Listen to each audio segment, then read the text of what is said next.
One of the things that I'm always trying to learn, though, when I'm doing coaching is with creativity specifically, how do we keep the flow going when we have moments that we're not really overthinking things and we want to stay in that moment? And I know you've had this moment before, even if you're like, I'm not a creative person. I don't write poetry or screenplays, or I don't have canvases lying around in my studio. I don't have a studio, but you do. You have a studio. You're the studio. The inside of you is the studio where God, who is the master artist creator, is making a masterpiece out of every day. So even how you approach your day can either be creative or robotic, reactive. I believe that. And I believe that sometimes when we label something as either, good, bad, many cases, right, wrong, cool, corny, we miss that thin edge where something can become special.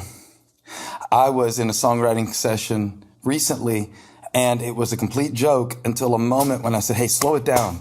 And we were doing something real fast, almost like a jingle, like a joke, like a parody song, not Weird Al parody that's clever, just being stupid.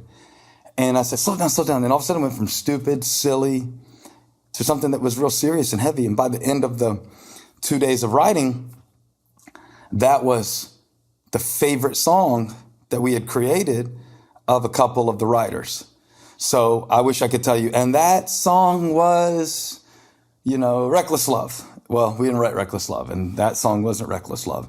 It may not be a big song, but we definitely felt it was good. And it started with something that was really silly, right? And then at some moment we decided to slow it down. And I turned to one of my collaborators. I said, if we slow it down, this will turn into something.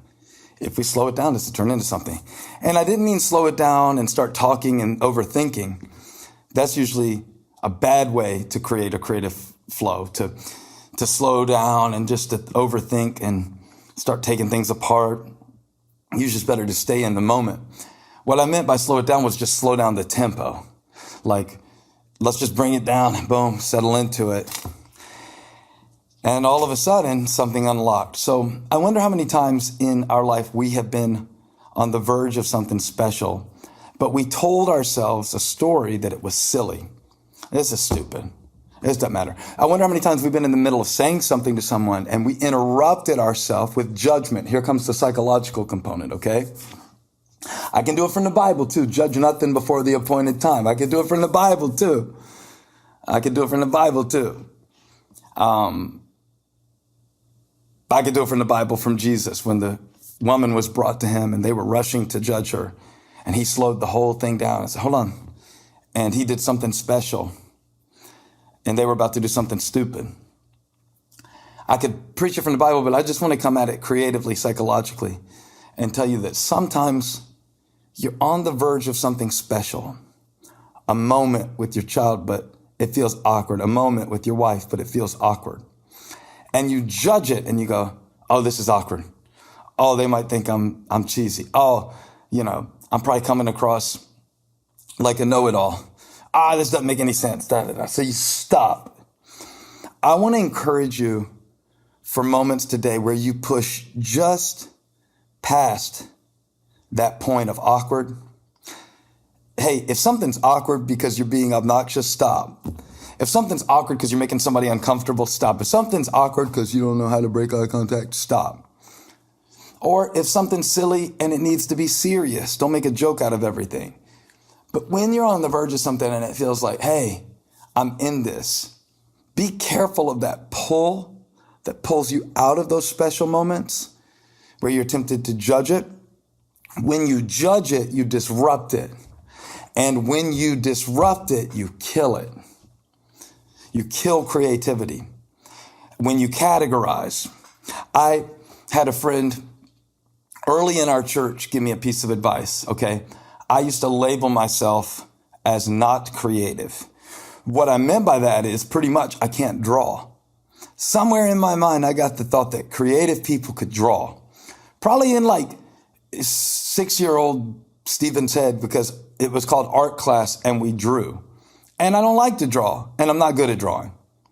Not technically, classically. I'm sure somebody likes it. Thanks for the support out there for all of you who are very non-judgmental. But yeah, I got this bad habit of saying, I'm not creative. I'm not an artist. I'm not creative. I'm not an artist. I'm not creative.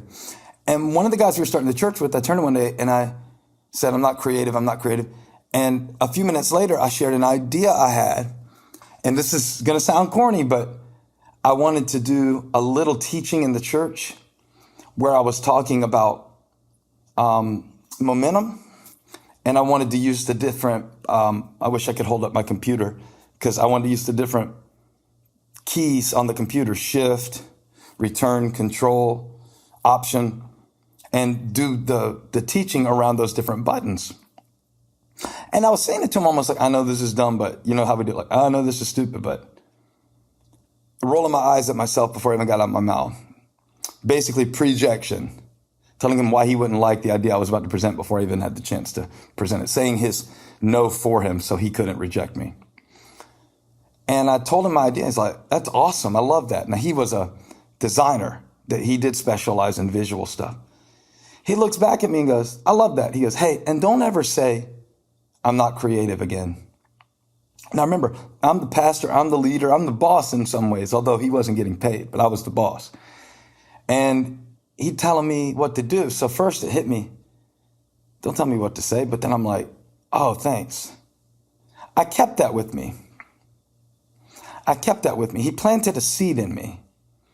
Like God told Jeremiah, do not say I'm only a youth. He said, don't say I'm not creative. You should never say that again. You're very creative. And I hear my wife say that sometimes, I'm not creative like you. Yes, you are. Did you see the way that you just made our whole family feel with that birthday party that you did? Did you see the way you just made Valentine's Day feel special? You put out those little mailboxes and made us write all notes to each other, and the boys acted like they didn't want to do it, but they'll never forget it. You made something really special here. I don't like the term you made a memory because people make their own memory out of events. We don't get to make someone else's memory. But you created space for memories to be made. And you're very creative. So don't say I'm not creative. It's just, what are you creating? And how do you, psychology term, constrict your creativity by rushing to judge it while it's still in process? I want you to think about that today. I'm going to carry that with me today as I move into this songwriting appointment, is to not judge something before it has the chance to be special. Give it space to be special. Do that by dismissing the critic. One of my friends calls that the security guard who won't let something through because, oh, this is so stupid. But I think you'd be surprised how many times something is on the edge of special if you don't interrupt it with a judgment. All right?